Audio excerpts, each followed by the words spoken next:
Hi, and welcome to another video from the collection of website builder guides and video tutorials.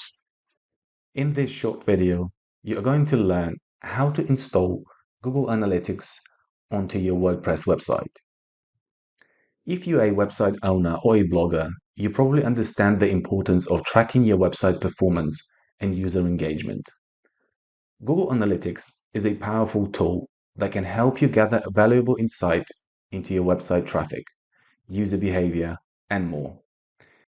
Installing Google Analytics in WordPress is a crucial step in understanding your website's performance and making data-driven decisions. By following this step-by-step guide, you'll be well on your way to making the most of Google Analytics for your WordPress website.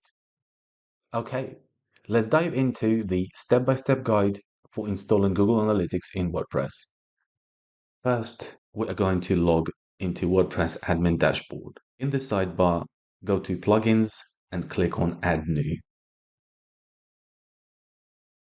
Search for Google Sitekit plugin.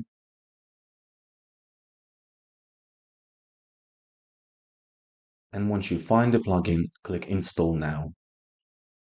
Once installed, click Activate. Go to the Sitekit menu and click Start Setup. Agree to Google terms and click Sign in with Google. From this point onward, Google Sitekit will guide you through all necessary steps in order to sign in with your Google account and link your website to Google Analytics.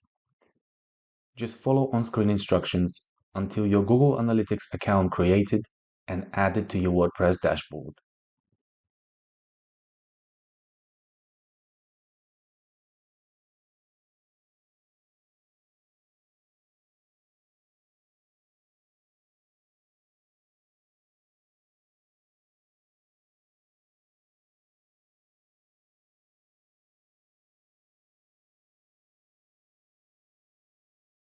Done.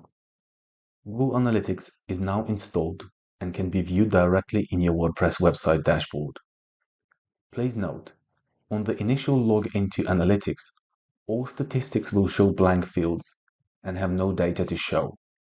Do not be alarmed. Google needs time to sync into your website and gather information. It can take up to 72 hours before stats show up for your site.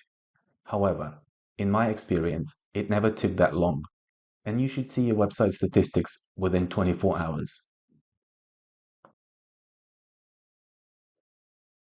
Once Google Connect and gather all necessary information from your website, you'll be able to check your website traffic and traffic source, which world location generating most traffic to your site, and what devices generating the most traffic to your site. You will also be able to analyze your content and identify which pages are the best performers. This is probably one of the best part of Google Analytics, as it will give you an idea what content brings the most audience to your website. The next part of Google Analytics will help you to improve the speed of your website. It will identify flaws with performance and advise you how to improve it. This could be through uninstalling unused plugins, optimizing images across your site, and more. It all depends on your website theme and internal setup. And the last available section in Google Analytics is monetizing your site with Google AdSense. If you think your content is good enough and attract enough traffic, you can apply, and if approved, start making revenue through Google Adverts on your site. I hope you enjoyed this tutorial. Please like and subscribe if you did, and I will see you in my next video.